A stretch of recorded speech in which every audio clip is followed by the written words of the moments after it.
So, I'm excited to be here and also challenged. The excitement is, this subject is one I'm most passionate about of all the things that I communicate or worked on or focused on in my life.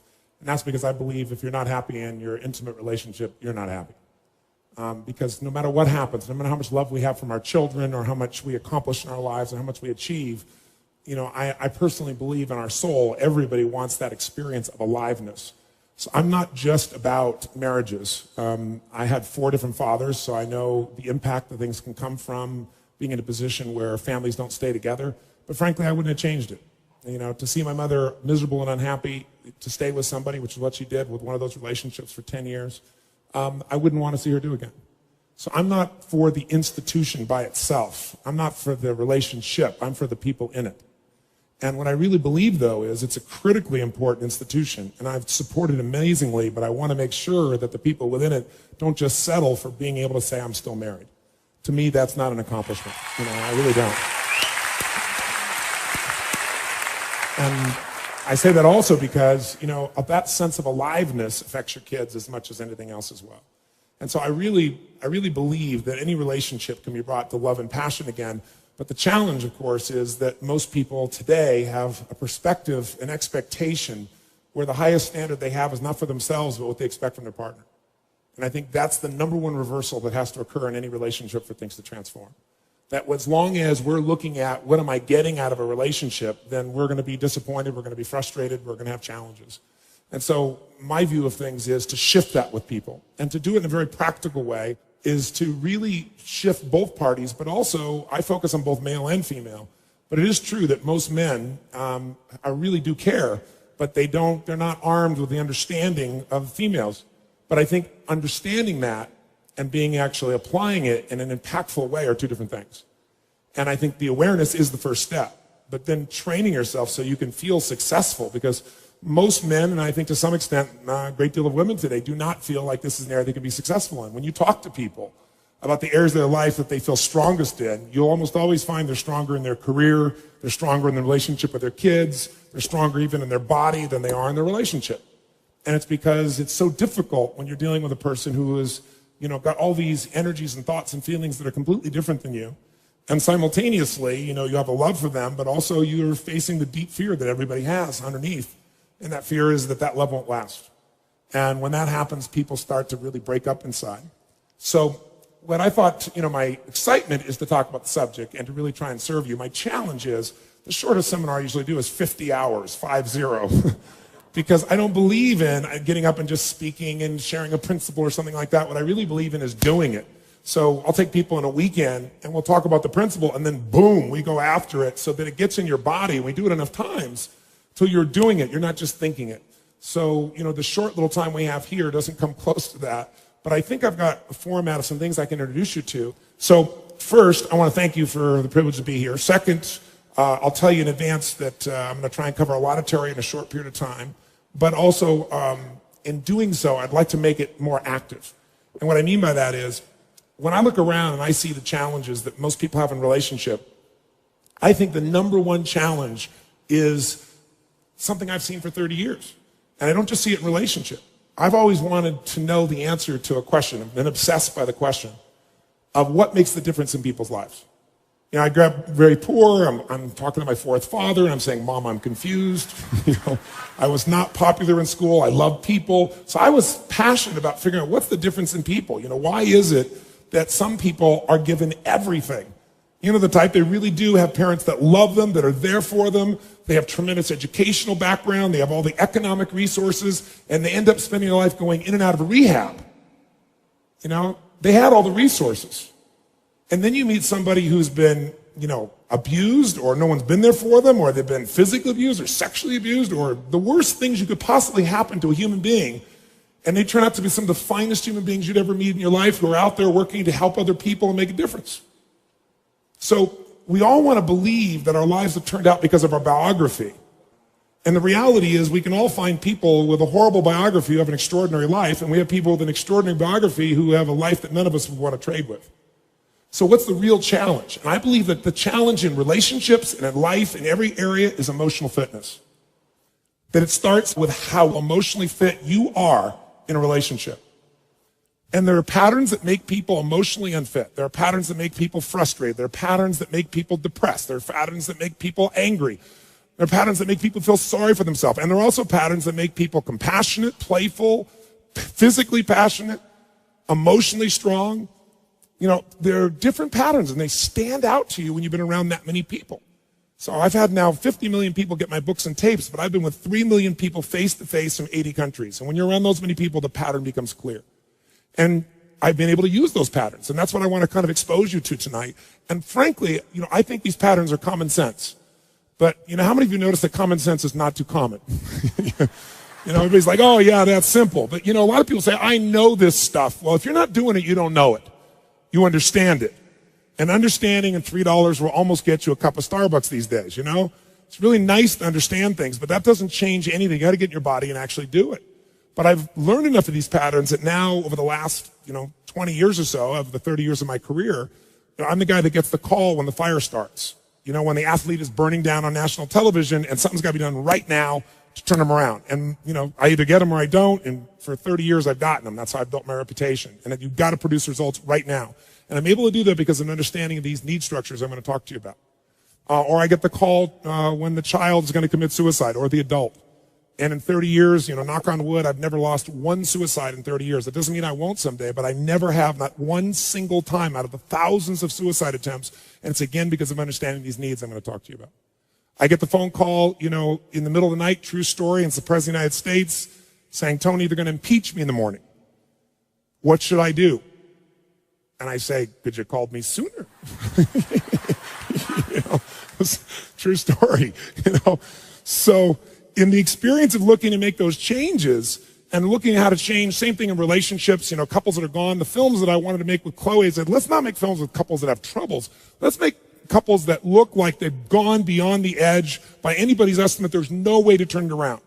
Because by that extreme, when someone watches the film, they look at their own life and they go, oh my God, these people can do it. And they did here, I could do it too. That's the contrast we want.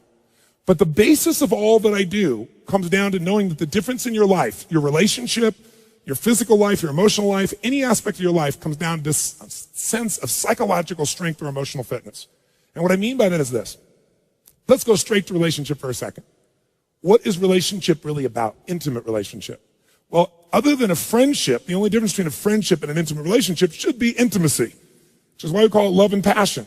So just hanging out together for the sake of the kids is not something we're talking about here. Now, if you're going to have that incredible relationship, it's all based on emotion. It isn't based on logic. When you fall in love with somebody, you don't make a checklist and go, I like this, hate that, this is good, hate that, this is good, don't like that. How do you fall in love? What do? You focus on every little thing you could possibly like or love about this person, and you fully associate to it every way, and you tell all your friends until you make them sick, right?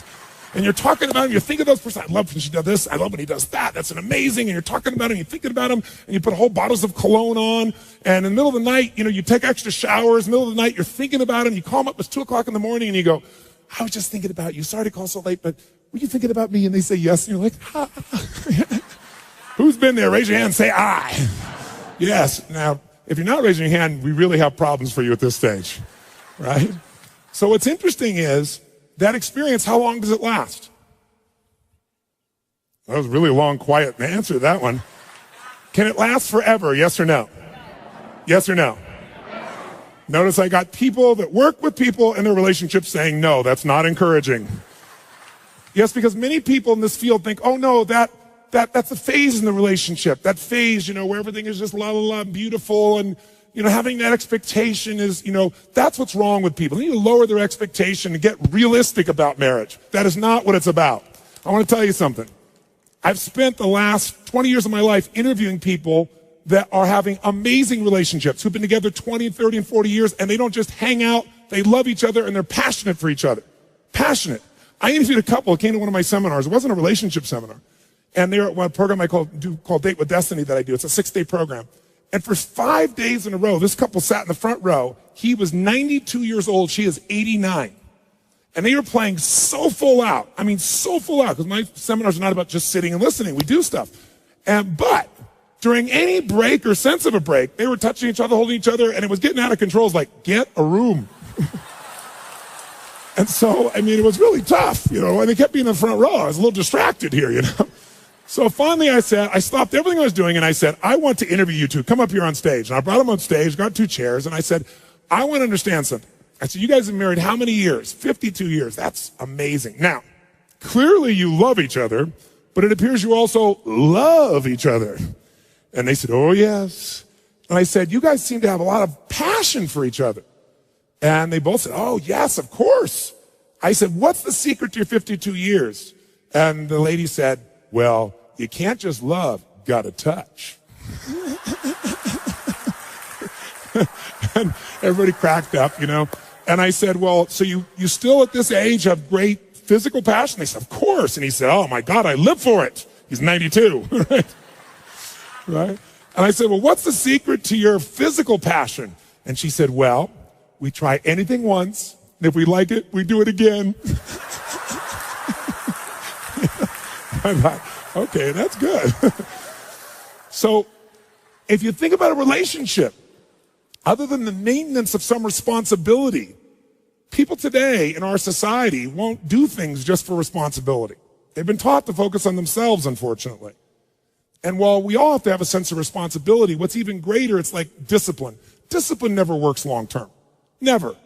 What works is when you become addicted to something positively new. You trade one addiction for another. When you shift from having to doing something to wanting to do something. So our focus is how to make that happen. But I'd say this to you. If you want to change a relationship, the number one thing you have to do is master your own emotions. If you don't do that, forget it. There's no hope. And what's wonderful, though, is it's easy to do if you know how. But none of us have ever been taught really emotional leadership. Emotional management is the very minimum, much less how to direct and shape ourselves. I don't mean faking your emotions. I don't mean pushing them down. I don't believe in positive thinking, although you may think that from watching, you know, some of the media coverage, because people see me in an audience and there's 12,000 people and they're jumping and leaping and people go, oh, they're just in this motivational stuff. It's not that. It's that energy is part of life. And if you're sitting passively listening, you're not going to be able to listen very long, certainly not 50 hours, anything like that. If you turned on and you saw a rock and roll concert, you'd see people cheering, going for it. If you went to a sporting event, why do people do it? Because there's an energy there. So I create that in those environments. But I'm not into positive thinking. I'm not here tonight to tell you to go to your garden and say, there's no weeds, there's no weeds, there's no weeds, there's no weeds. You know?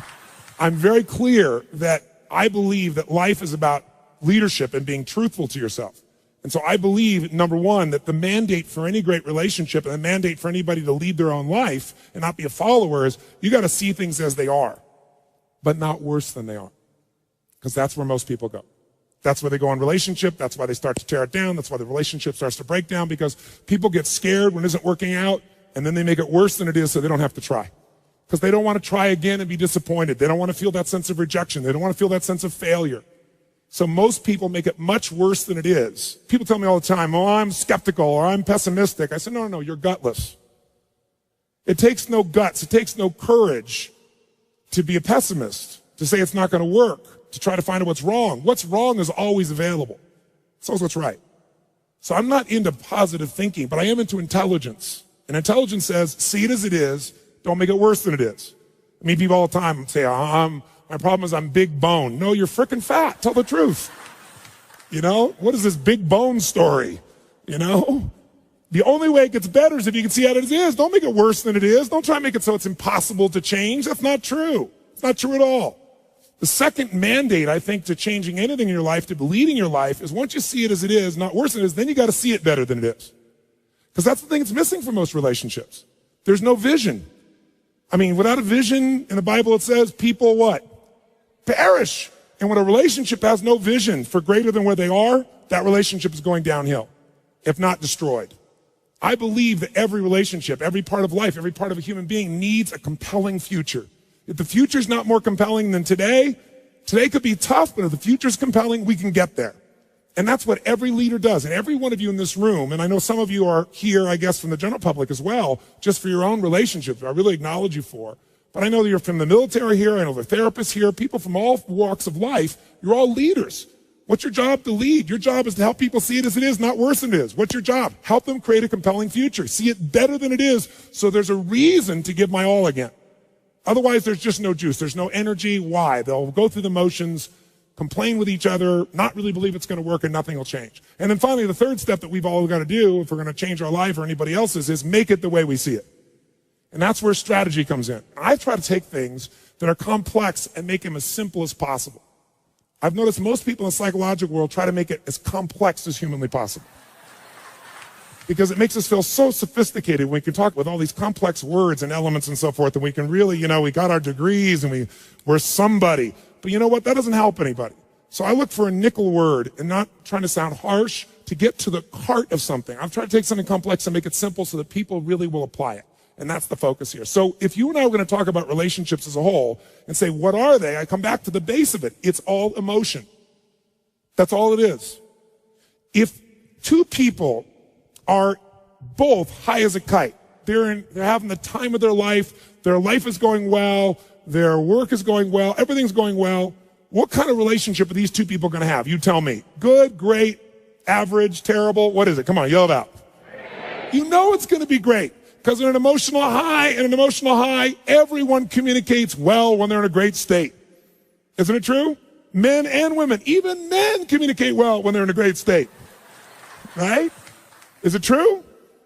So this is the key. Now, if you've got those same two people and they're in an okay state, life's okay, business okay, kids are okay, career's okay, mother-in-law's okay today, whatever.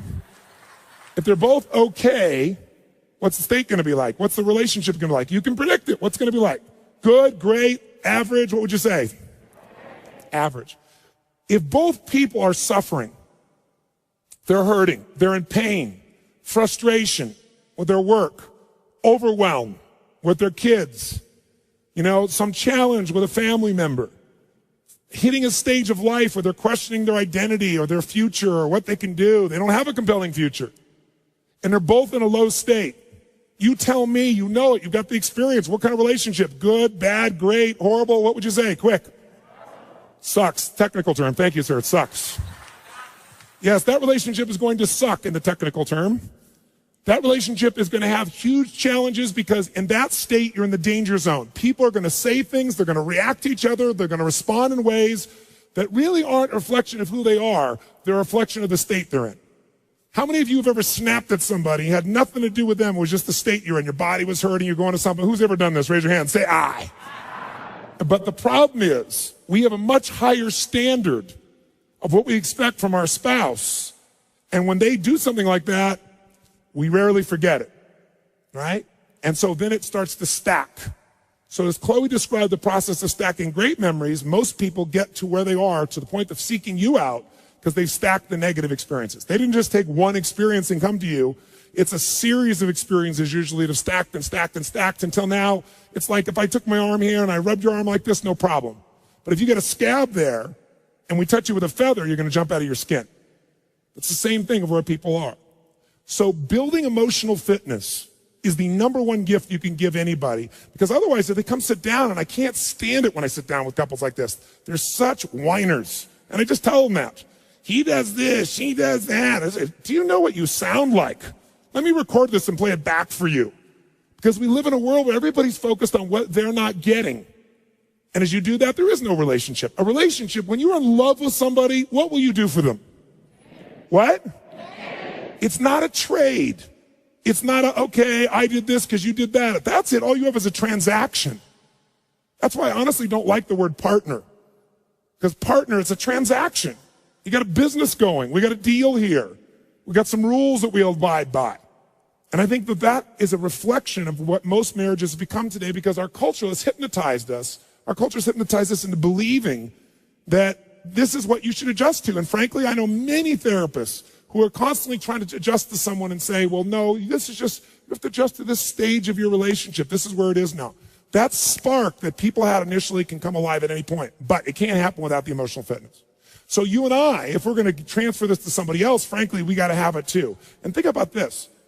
Base of emotional fitness is energy.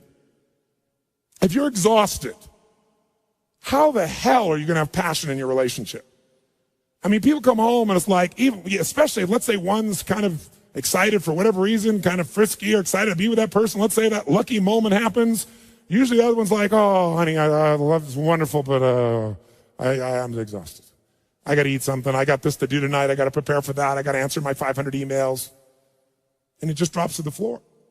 So here's the scary part. I think most therapists accept this as a standard of like, this phase of the relationship, this excitement, this passion can't last because frankly, you're tired. Most of you all day long are dealing with so much of other people's stuff, dealing with it day after day. There's a stacking for you too. Now, why don't we apply it? We're smart people. We're intelligent people. I'll tell you why. 2 reasons. The main reason is that everyone in this room, including myself, we had a horrible experience, and that is we went to a 20th century school. I call it horrible because it conditioned all of us to be passive, just like you've been for the first 10, 15 minutes of my talking. You're all in your schoolroom, classroom. I can see you. You're being very nice to me, and I'm very grateful for it. But see, what did a 20th century school prepare you for? It trained you since you were 4 or 5 years old to get you ready for a job in the 20th century, which no longer exists. The 20th century job, you were going to be an industrialized job. So the bell rings at school, and what do? You immediately report to your desk, your position that later on you would report to, right? Thinking you'd be getting a job on a line. And when you get there, what are you supposed to do? You're supposed to sit down, shut up, and wait for someone to tell you what to do. Don't speak until they tell you what to do, and then do that. And by the way, do not talk to your neighbor. How many heard this growing up when you were in school all the time? Say I. Me too. Now, I was a talker, so I was in trouble. I had a 5th grade teacher, Mr. Giles, that used to drive me crazy because he wanted silence all the time. Every minute he wanted silence. I think he just hated kids, so he was just like really quiet. He used to make me write these 10,000-word essays, why I will never talk again in class. I wrote 6 of these in his class, 10,000 words each. I went to my high school reunion, true story, my 10-year high school reunion. There were several teachers there. There's Mr. Giles. I went up to him. I said, this talking thing worked out pretty good for me.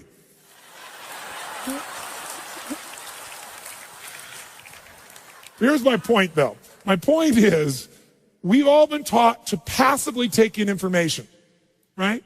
So as you're sitting here right now, even if you're having a good time going, well, this is interesting, or this makes sense, or man, he has big teeth, or whatever you're thinking inside your head, if you're sitting here and you're passive, even if you're having a good time, the state of mind you're in gets linked to what you're learning. That's why when I'm working with people, if they're passive, they listen, even if they agree with you. Yeah, that makes sense. Yeah, that's really good. They get linked to that state. So later on, they feel equally inspired about doing it. Yeah, I should probably do that. Yeah, I should probably move that. So today, if you don't talk to your neighbor, you're out of business. Today, if you wait for someone to tell you what to do, it's over, especially in a relationship. If you're going to make anything happen today, it has to be completely proactive and different, and yet we're all still hypnotized. So I'm going to ask you to try something new, and that new thing is this.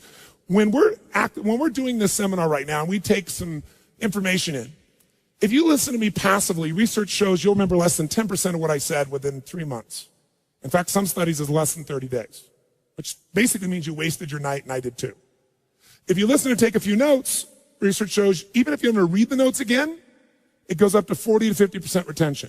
Because just the physical act of writing it down drives the groove deeper in your body. If you listen and you take notes and you physically actively use your body, it goes up to 90 to 95%. That's like if you yell back the answer, if you engage your nervous system, because the groove goes into an active mode, not just a deeper memory. So I'm going to ask you a couple things. One is if I ask you a question, if you would, yell back the answer. That's not so we have a rah-rah session here, because as I told you, I don't believe in positive thinking, but because it'll go deeper and your energy will be higher. How many will do this? Say aye. All those opposed? Motion's carried. Okay? Second thing is, if you really want to shift, then the fastest way to change your life is to get back in the growth mode. I don't care what it is. If you want to know what makes people happy, it's one word: progress. It's not achievement. Achievement gives you happiness for a moment, or maybe a week, or whatever. Whatever it is you think you've got, when you get there, it doesn't last. Because life is growth. We're either growing or we're dying. We all know the phrase, but it's because it's true. Phrases that have been overused and sound stupid at this point, the reason they've been overused is because they're accurate. And if you're going to be alive, progress is it. If you want your body to feel alive, you got to make progress. If you want your relationship to be alive, there's got to be progress. If people experience progress, they are happy. If they don't, they won't be. I don't care what they achieve. I don't care where they go. So progress, if you're going to make it, the first place to start to get it is be like a kid again. It's getting people to break their patterns. All the problems in relationships are based on patterns. You interrupt the pattern that doesn't work, it's so easy. But to do that, you got to break your own. To do that, you got to have enough energy. So what I'm going to ask you to do is to be a kid again. Because when you're a kid, you try anything. right? Kids will do anything. If a kid tries something and it doesn't work, they don't feel like a failure. They just get up and try something else. But if an adult tries something and it doesn't work, they go, did anybody see that? No, never doing that crap again. It's bizarre. So here's what I believe. What's missing from relationships, what's missing from people's lives. Most people have a low standard for what they expect from themselves. That's it. That's it. Sorry to be so simple, but that's it. And so the way to raise your standard around is get around where it's better and let something hit you. Because most people don't have great role models. And when it comes to physical body, I started noticing all my friends talking about, oh, I'm getting old. And they were 48, 45 years old, 40. So I decided I'm going to spend the next year interviewing people that are over the age of 65. I'm going to seek them out and find them who are role models for me because I want people over age 65 that are extreme athletes that are performing better than 25 and 30-year-olds. Because I'm going to find out what it is that makes them tick. Because that's what I want. I want a long, passionate, extraordinary life. So the first woman I found, 72 years old, Sister Madonna, Catholic nun who did not exercise in any consistent way till she was 40. At 40, she was getting a little plump and decided she was going to go for a little walk. And each day she walked a block further. Within a year, she was running 10Ks, and then all of a sudden, marathons. And from the age of 40, picture this, to the age of 72 when I interviewed her, over those 32 years, she ran more than 350 Ironmen. Now, I mean, this is unbelievable. I want you to picture this. Waking up on your 71st birthday, you fly to Hawaii to celebrate your 71st birthday. You wake up that morning and decide the way you're going to celebrate your birthday is to run an Ironman. So you get up in the morning, you're 71 on your birthday, and you run a marathon. Then after your marathon, you go for what, a 2.5-mile swim. Then after that, you jump on your bike for 100 miles. Now picture this, you're at mile 45 roughly, and you are passing 35-year-old men. Better yet, pretend you're the 35-year-old man that a 71-year-old woman is passing. Sister Madonna got to mile, I forget the exact mile, but about 67, 68, 69. She was more than three-quarters. She only has like 25 miles to go, and the whole thing's done. And she's on the big island of Hawaii. And if you've not been there, it's beautiful, but it's desolate. Because you know what's happened is there's no trees. All the lava's come down and wiped out everything. So it's very rocky, and since there's no blockage, there's lots of wind, and the wind's picking up, and it's coming right at her. And she's coming to the end of this thing. She's, maybe got 25 miles to go, and the wind's picked up to 35 miles an hour, then almost 40 miles an hour, and she became a flying nun. It picked the wind, smacked her and her bike, lifted her and smashed her on the rocks. She broke her hip, split her clavicle, cut her face. They took her away in an ambulance. The next year, they started to vote, and they were deciding that they were not going to let anybody over the age of 55 do this because it's too dangerous. So she protested and came up and did it again at the age of 72 and completed it. How's that for some determination, huh? Think of those standards. Think of what's possible. The average person, I'm tired, I'm stressed, and they're 50, right? I interviewed a man 98 years old.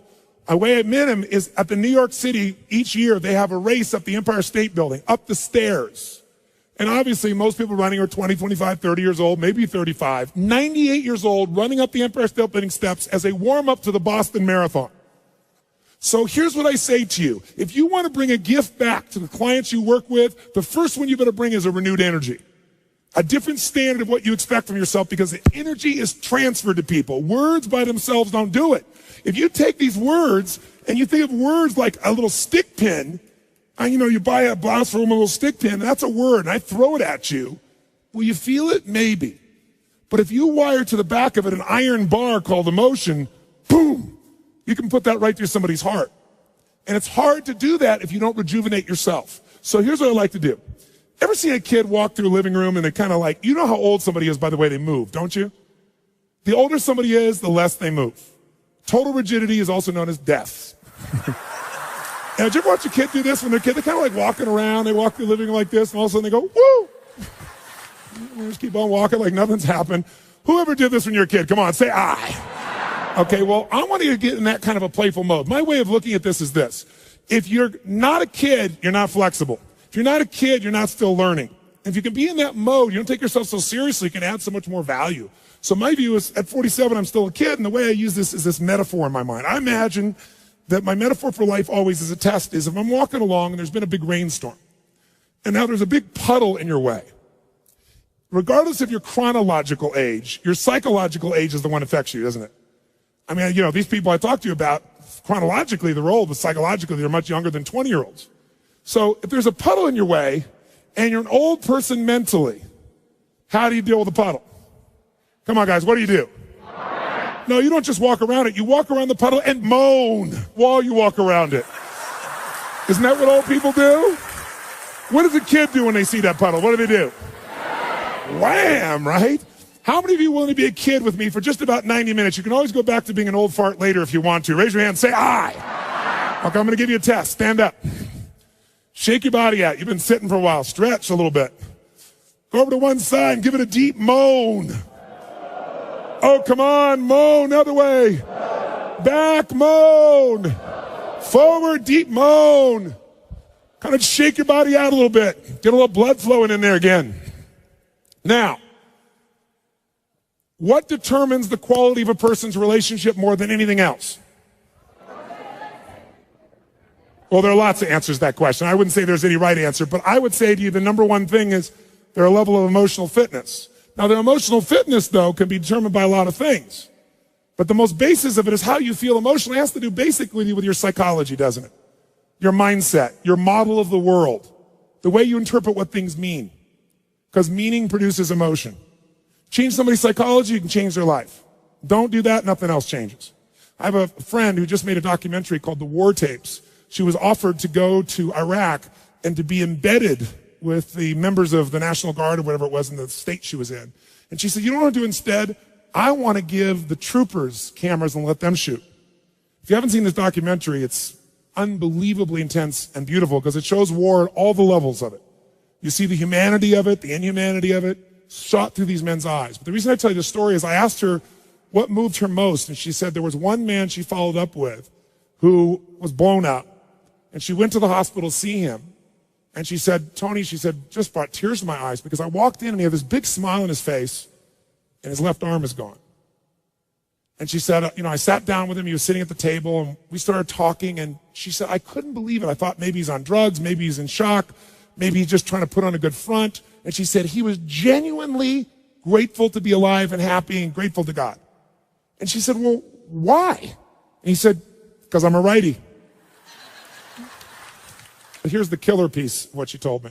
She said they talked for an hour and a half. She said she left feeling stupid about the things she feels bad about in her life and feeling so grateful she'd been with this man. And at the end, he pushed away from the table and he had no legs. He lost his legs and his arm. All he mentioned was he's a righty. Didn't even talk about the legs.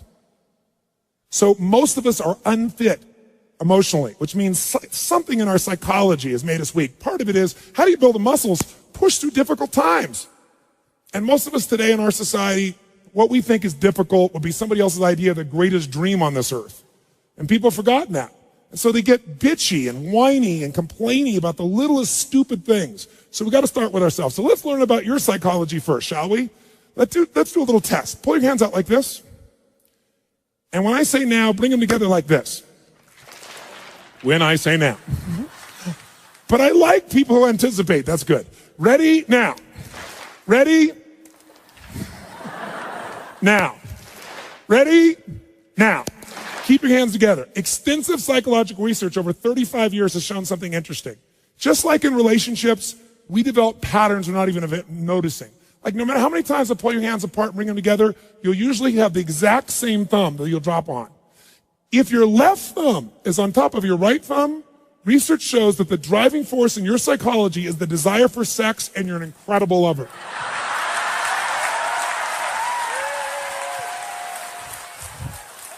If, however, when you brought your hands together and put them back on top, if your right thumb is on top of your left thumb, then the driving force in your psychology is the desire to be intelligent and you will make a difference and be financially free in your lifetime.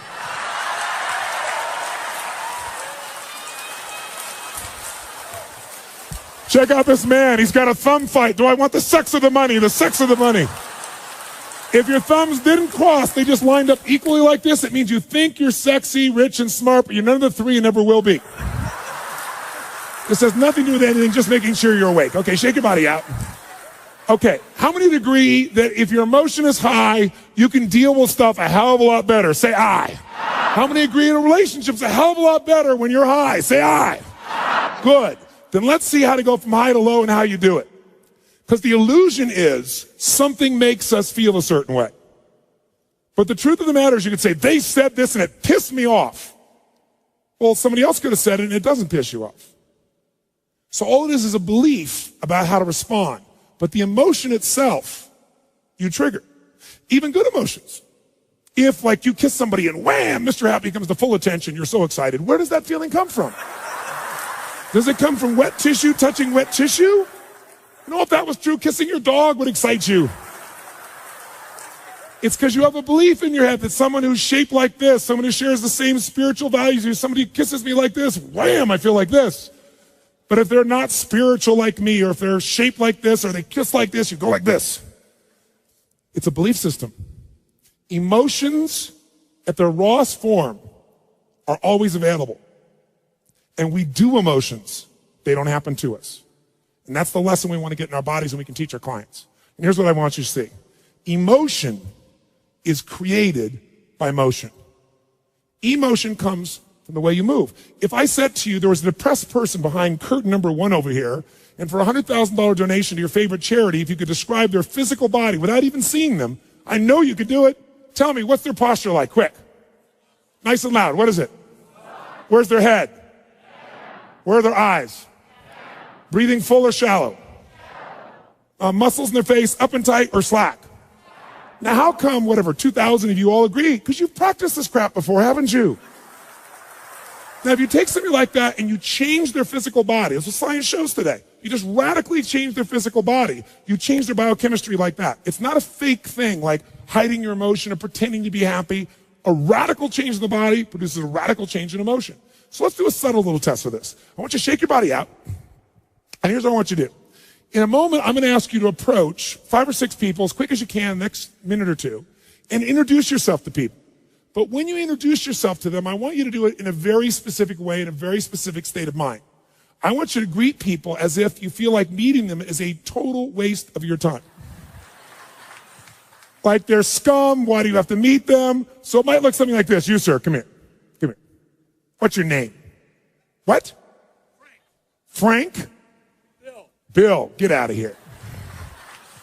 Okay, now, as therapists, and this will be very difficult, many of you go, I can't be mean. But what I want you to do is deliberately put yourself in a state where it's a way. Who here has ever been pissed off or frustrated? Raise your hand and say, I. I want you to deliberately get in this frustrated state like it's a waste of your time. And the reason I want you to do this is I want you to notice not only how somebody greets you and how it feels, that's obvious. I want you to notice what do you have to do with your body to go, if you really do this legitimately, where you put yourself in a state where it's a waste of your time, it's frustrating, you're a little pissed off. What are you going to do with the muscles in your face to get in that state of mind?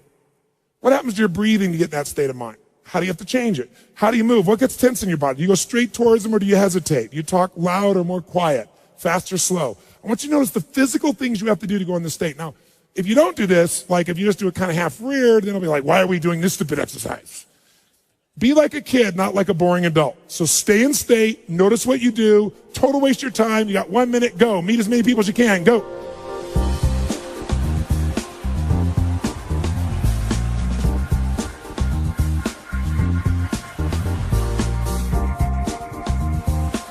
Now, shake your body out, get out of that state completely. Now, please give me an out loud answer for 2 reasons. It'll keep your energy high, and secondly, everyone in the room will hear the percentage of the audience that's affected. So first, did you have to change your body to go into this state? Yes or no? Yes. Did you change the muscles in your face? Yes or no? Yes. Did you change your breathing? Yes or no? Yes. More full or more shallow? Say it again. 2,000 people, different belief systems, different backgrounds, all saying the same thing. Did you talk more loud or more quiet? Faster or slower? Now notice, you all have different backgrounds, belief systems, values, come from different parts of the world. Who here's from a different country than the United States? Raise your hand. Who here's from a different country? Look at this. And you're all saying the exact same thing. Here's why. What is universal in all human beings, what God has created with us, or nature, whatever your belief system is we have the same neurology. If you use it one way, you'll produce one emotion. Use it a different way, you produce another emotion. It has nothing to do with your partner. And when you get it, you can change it. So let's try something in a different state. Shake your body out and be like a kid again, not a boring adult. And here's what I want you to do. This time when you greet people, we're going to do it in a different state. I want you to greet people as if you're deathly afraid they're going to reject you. Now, who here has ever failed to do something because of a fear of rejection? Anybody in this room? Say I. Okay, good. Then you know what I'm talking about. But here's what I want you to do. As adults, we cover up this feeling even from ourselves. We try to hide it. I want you to exaggerate what you do so you'll notice what you're doing on a more subtle level. So you really be like a little kid. So it might be like this. You might go, sir, come here. Come here, you, sir. You, yeah. Hi, how you doing? What's your name? What's your name? Bill. Nice to meet you, Bill. Wow, you got a strong voice. Thanks. And I want you to exaggerate what you do if you're deathly afraid they're going to reject you. Notice what you do differently with your face, your voice, your body, your breathing, your tension, and see how it's different than when you're pissed off. Get to as many people as you can, stay in character, deathly afraid they're going to reject you. Go, go, go.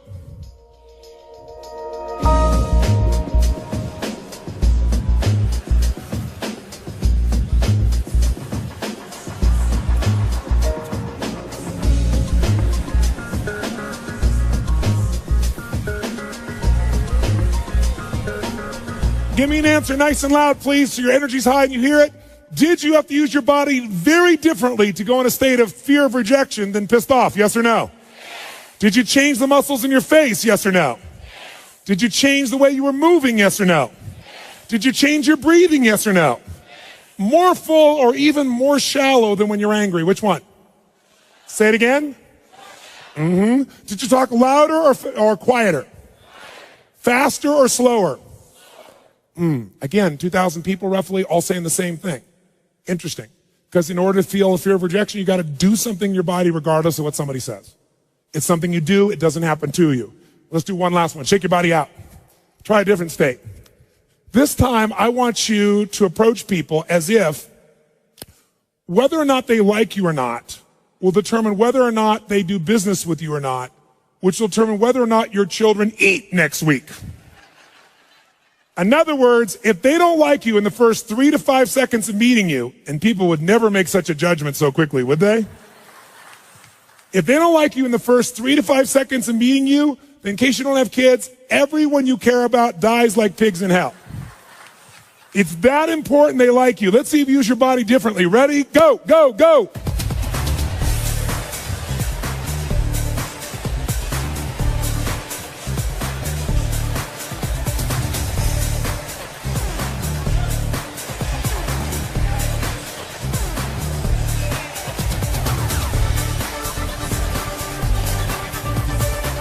All right, did that feel better, yes or no?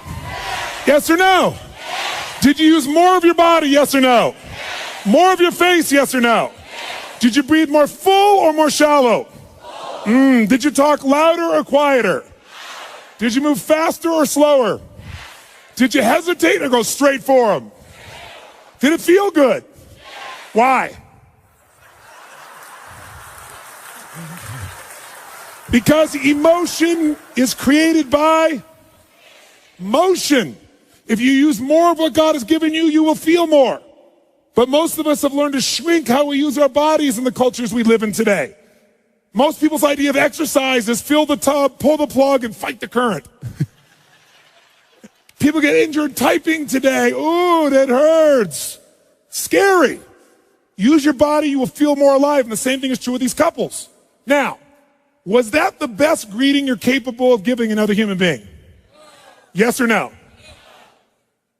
Some of you are saying yes, most of you are saying no. Let's review the exercise. I said if you don't give your best, everyone you care about dies like pigs in hell. And you still didn't give your best? We need to talk. Listen, if you said no, I respect you because you were honest. Because whenever we say we've given our best, it's always a lie. Because whenever you get there, what do we always discover? There's another level. Every 4 years for centuries in the Olympics, what happens? People run faster, they jump higher, they lift more weight. Every 4 years for thousands of years. How has this happened? Drugs, that's how. No. No, that was just a recent thing. The point of the matter is, whenever you get to where you think your best is, it opens up another possibility. And this is what couples have to see. They think they've already had their best days in the beginning. And some of us have been guilty of encouraging or agreeing with that. And that's the worst thing you could possibly do. This idea, when I first started coming out doing the things I was doing, I'll never forget, The attacks on me was, he's raising people's expectations and they're going to be disappointed. I hope the hell so. Disappointment. If you don't have a higher expectation and get disappointed, you're not going for anything. You're not alive. And besides, that disappointment will either drive you or crush you. You get to decide which one it's going to be. Absolutely. So, since that clearly wasn't the best one you're capable of giving, we have to take up one more level. You say, what are we going to do, get naked? No, no, no. This time what I want you to do is I want you to greet people like they're your long-lost lover or best friend. Like, oh my God, look, it's Mary. Look at her. Oh my God, there she is. Ah! I want you to greet people like your long-lost lover or best friend. Ready, go, go, go.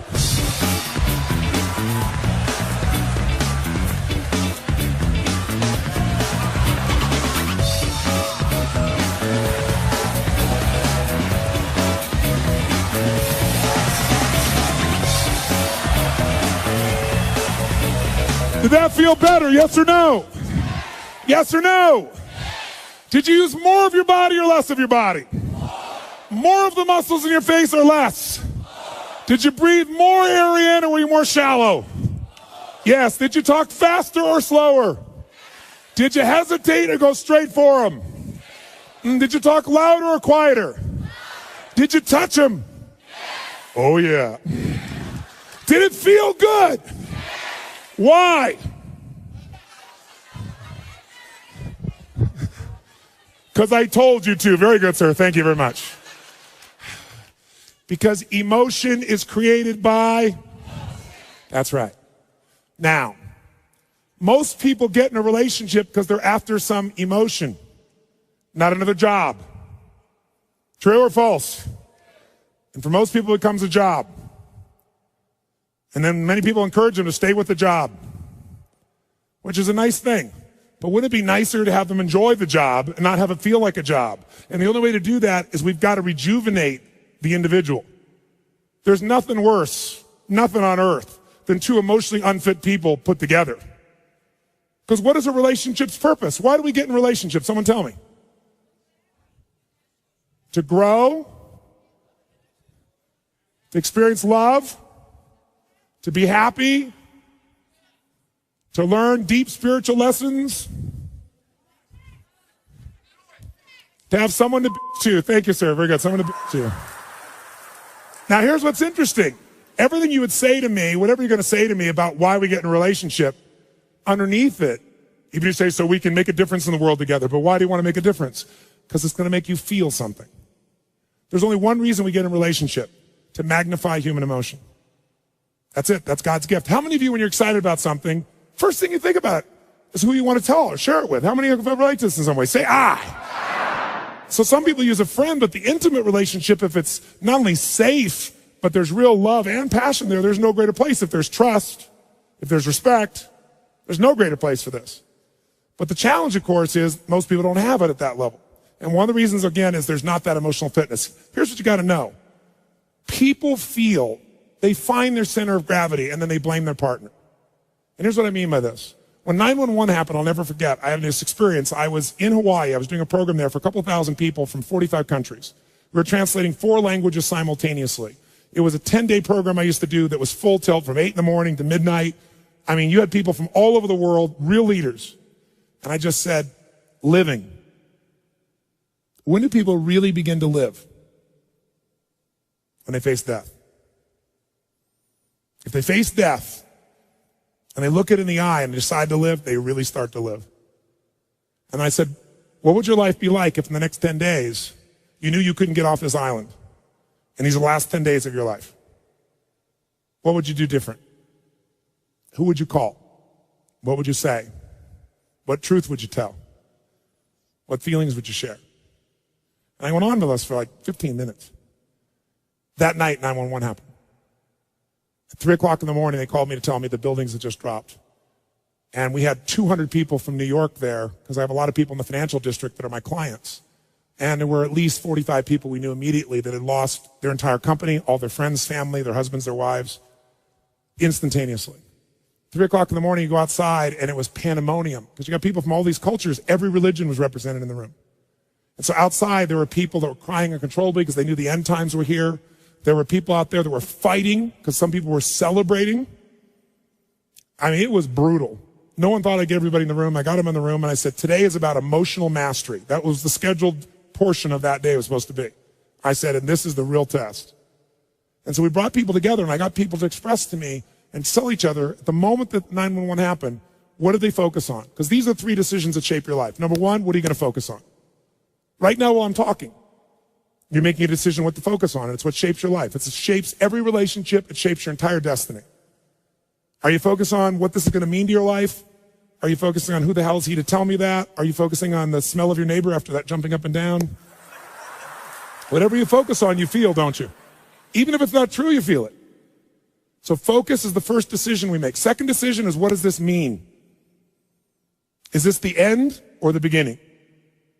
If you think it's the end in a relationship, you're going to behave very differently than if you think it's the beginning. Is God punishing me with this?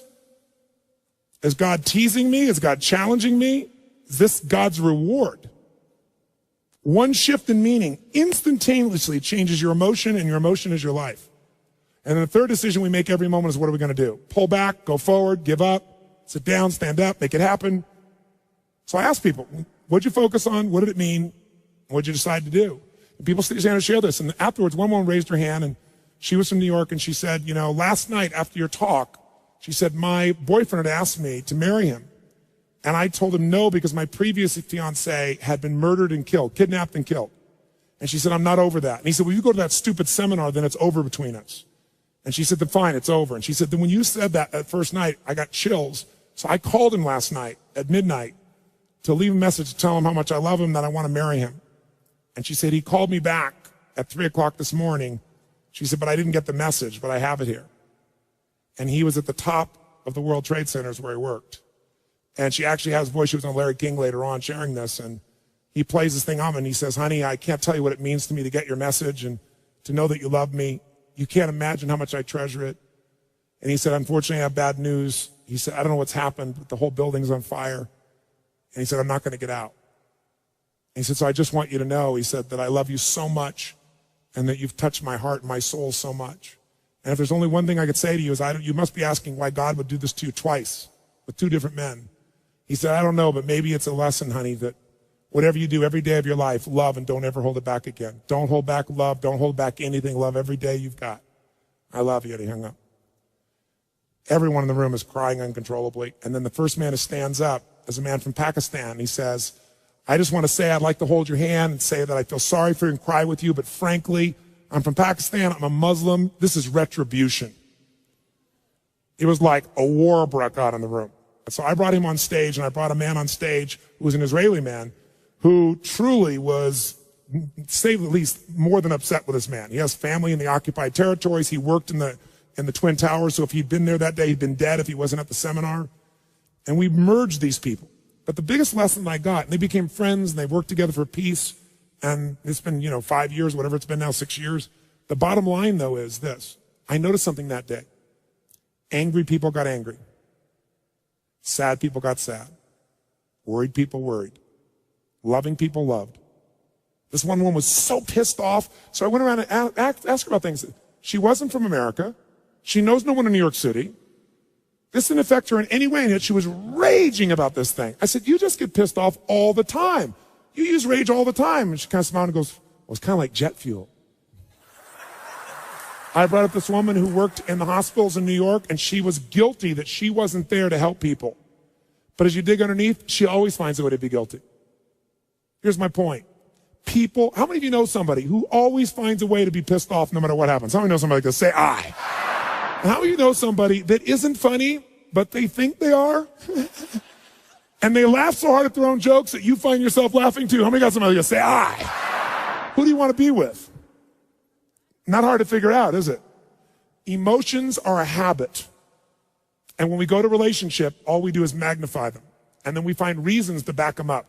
Those people use 911, as horrible as it was. I said to them, all of them, you could be feeling this sad. You're going to feel this sad, as horrible as it is that 3,000 people died. Guess what? 4,000 people die of cancer and heart disease every day in this country. And they're men, women, children, aunts, uncles, mothers, and you're not sitting around crying about them every day.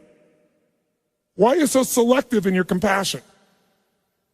Because what we did is focus on it, and then people use that to produce an emotion. That's what people do in a relationship. You want to change a relationship? Change the primary emotion that person lives in. You want to do that? Retrain their body is one way. Only one. I'm going to give you a couple, but that's one. And the best way to do that is only if you can done it to yourself. So let's take this up one notch. Shake your body out. And notice if you sat down already, that ought to give you a clue that energy may not be at the high top of your list. Okay? It's like, oh my God, let me sit down and get comfortable. I'm not being critical of you, but just notice if you went for the path of least resistance, that's not signing up real well for your ability to transfer that to somebody else. So, but it's a new muscle, so let's use it. Let's do this. How many of you'd like to have more joy, more excitement, more passion, more ecstasy in your life right now? Raise your hand, say I. And if you really want it, you got to do it. Because emotions don't just hit you, they are triggered, and you can trigger them through motion. So here's what we're going to do. Shake your body out, and in a second here, we are going to shake this building with our energy. What I mean by that is, we are going to celebrate for no good reason. And here's why I say that. You don't need a reason to feel good. Why do you have to justify feeling good? And if you think that's weird, think about this. Most people don't need a reason to feel bad. Isn't it true? How you feeling? Like crap. How come? Woke up. And people go, I understand. But if you say to somebody, how's it going? I feel so good. How come you feel good? I don't know. I just feel good. Take that guy to the funny farm. Isn't it sick that we live in a culture that if somebody's happy, we want to know why. But if they're sad, we understand. That's where it is. So we got to change that pattern. So here's what you're going to do. Most people in our culture never celebrate anymore. And a relationship without celebration is a dead relationship. It's dead. Celebration is a secret to joy. Joy in a relationship is the basis of anything. That's where love can grow. So one of the things we got to do is learn to celebrate. Now, when do people in our culture celebrate? Like go crazy like a little kid and it's socially acceptable. When? When you graduate from school. Yeah, I did it. I have to go to work. When else do people celebrate? Come on. They have their first child. It's a boy. It's a girl. And you hug strangers and it's beautiful. And everybody accepts it. Any other time you're weird. When else can you really cut loose and celebrate? You have your first orgasm. Good, sir. Very good. I did it. When else? That's right. Around the world, this is the weird thing about human beings. When a local sports team wins a national championship, show me. Come on, show me what people do. Come on. Yeah. We scream, yeah, we did it. What is this, we did it? You didn't do We did it, you watched. But I'm glad you finally make it okay to feel happy for a day. Isn't it a weird thing culturally that we're going to make our happiness tied to someone else's performance that we can't control just based on living in a city? But at least the city goes crazy for that one day. See, you don't need an excuse to feel good. How many got more than enough reasons to be happy and grateful for your life, for your health, for people you love? Say I. So all you got to do is retrain your body to celebrate instead of training yourself to fit in. How many of you have ever lowered your happiness or your joy or your energy because someone else wasn't feeling as good and you didn't want to offend them? And does it make them feel better? Your playing small does not make them big. All it does is lower the standard, and most of us have learned to do that. So if you're going to lead, you got to step out of it. So let's do this. We are going to celebrate just to get that energy in our body. On a scale from 0 to 10, where 0 is dead, 10 is unstoppable intensity, go to 20. Now to do that, in case you haven't celebrated in many years, I'll remind you. First key to celebration is your feet must come off the ground. None of this, I know it looks cool, but when you actually rise up like this and you extend, you open your diaphragm, which changes your biochemistry instantly. It doesn't happen when you do this. Second key is you must use your voice. How many of you and your kid used to make all kinds of weird noises? Come on. Make some crazy sounds out loud. Come on.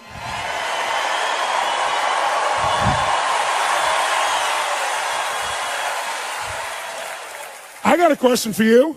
How many of you in this room love to sing when no one's around. You're in your car, you're singing, you're rocking. You get to the stoplight, you're still singing, rocking. You look over, the person in the car next to you is staring at you like this. What do? You quickly pick up your cell phone, act like you've been talking to someone. Why do we sing even though we don't sound good?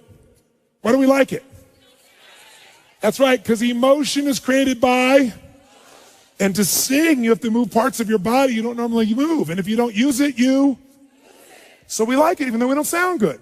So when you're celebrating, you're going to extend and you're going to make sound like crazy. How many want to go for it? Say I. Then your job is to outdo the old person next to you with your intensity. We're going to clap. We're going to clap till we get to 3, and then we'll do it. 1,